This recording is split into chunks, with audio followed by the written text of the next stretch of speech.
आज एक कहानी सुनते हैं। एक ऐसी कहानी जो एक घने सुनसान जंगल की एक छोटी सी झोपड़ी से शुरू होती है। दो औरतें हैं जो वहां पनाह लेती हैं।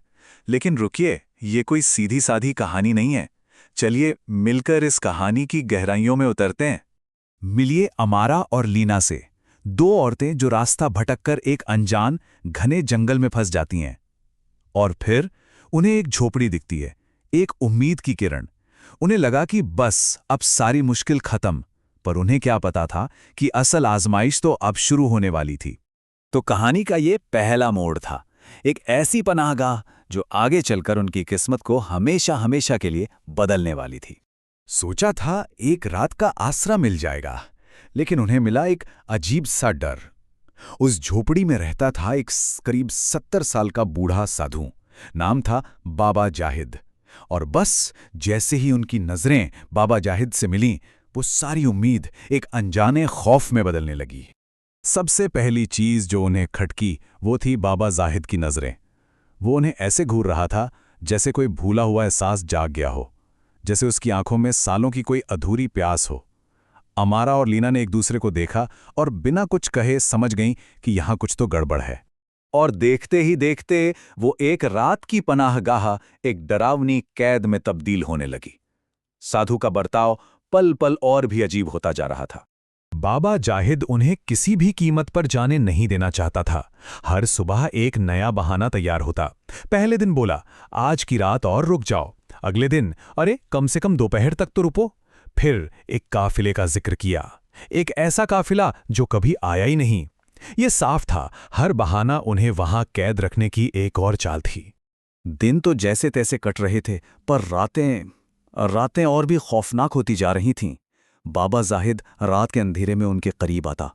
कभी कंबल देने के बहाने लीना के माथे को छू लेता, तो कभी तकिया ठीक करने के बहाने सोती हुई अमारा के बालों पर हाथ फेर देता। एक बार तो उसने लीना का हाथ तब तक नहीं छोड़ा जब तक उसकी नींद नहीं खुल गई। और फिर एक रात उसने सारी हदें पार कर दी। अब पानी सिर से ऊपर जा चुका था। अमारा और लीना को यकीन हो गया था कि वो बुरी तरह फंस चुकी हैं। उन्होंने एक दूसरे से बात की। लीना ने बताया, कल रात वो मेरे पास आया था। अमारा ने भी सहमी हुई आवाज में कहा, मेरे साथ भी उसने वही किया। अब डर यकीन में बदल चुका था। ये साधु कोई मददगार नहीं, बल्कि कैदी बनाने वाला था। बस बहुत हुआ। दोनों ने हिम्मत जुटाई, फैसला कर लिया कि अब जो भी हो, अगली सुबह यहां से निकलना ही है, चाहे इसके लिए बाबा जाहिद का सामना ही क्यों न करना पड़े। लेकिन जैसे ही उन्होंने जाने के लिए कदम बढ़ाए, बाबा जाहिद एक दीवार की तरह दरवाजे पर आके खड़ा हो गया।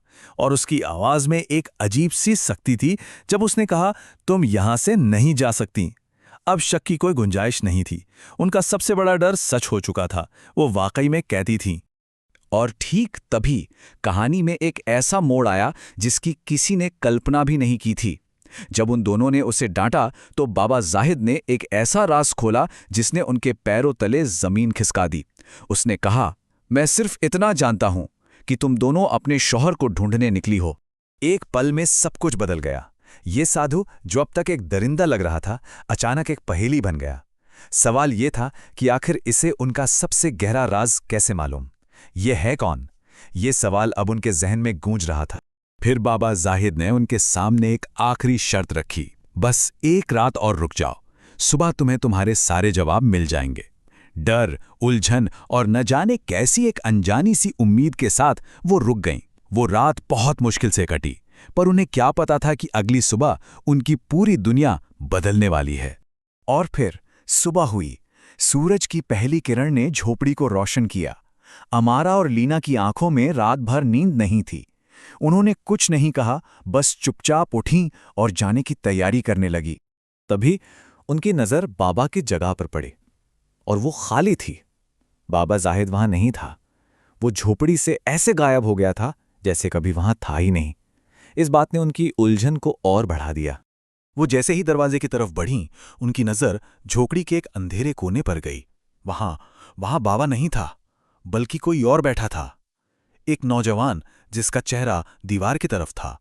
और जैसे ही उस नौजवान ने अपना चेहरा उनकी तरफ घुमाया, अमारा और लीना की जैसे सांसें ही रुक गईं। उनकी चीख निकल गई। ये तो वही चेहरा था जिसे वो सालों से ढूंढ रही थीं। ये उनका खोया हुआ शौहर था। उनकी आंखों में आंसू थे। ये किसी चमत्कार से कम नहीं था। पर यह सब हुआ कैसे? उनका शौहर इस झोपड़ी में, और वो बाबा जाहिद, वो कहाँ गया?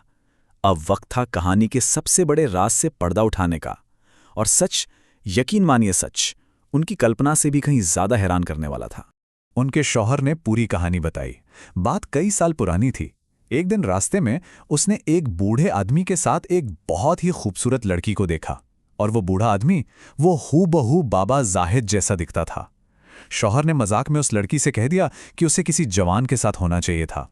उससे क्या पता था कि वो लड़की कोई मामूली इंसान नहीं थी। उस लड़की ने उसे एक श्राप दिया। श्राप ये था कि उसका चेहरा उसी बूढ़े आदमी यानी बाबा जाहिद जैसा हो जाएगा। और ये श्राप टूटेगा कैसे? उसकी सिर्फ एक ही शर्त थी कि उसकी सच्ची मोहब्बतें यानी अमारा और लीना खुद उसे ढूंढते हुए वहां आए और उसे बिना पहचाने उसके साथ कुछ वक्त गुजारें। और सबसे मुश्किल शर्त, वो खुद कभी भी अपनी असली पहचान उन्हें नहीं बता सकता था। सब कुछ अब साफ हो रहा था। लीना ने कांपती हुई आवाज में पूछा, तो इसका मतलब वो बाबा जाहिद तुम ही थे? और उसके शौहर ने बस धीरे से सिर झुकाकर जवाब दिया, हाँ, वो मैं ही था। सोचिए उसकी वो सारी अजीब हरकतें, उन्हें रोकने की हर कोशिश, वो सब उस श्राप को तोड़ने की एक बेबस छटपटाहट थी। वो उन्हें डराना नहीं चाहता था, वो बस वापस अपनी असलियत में लौटना चाहता था। तो आखिर में बस एक सवाल बचता है, क्या ये एक छोटे से मजाक की इतनी बड़ी सजा थी, या फिर ये उन तीनों के प्यार की एक परीक्षा थी? एक ऐसी परीक्षा जिसे उन्हें एक दूसरे को बिना पहचाने पास करना था। शायद इस कहानी का असली मतलब हर किसी के लिए अलग हो। ये कहानी अपने पीछे सोचने के लिए बहुत कुछ छोड़ जाती है।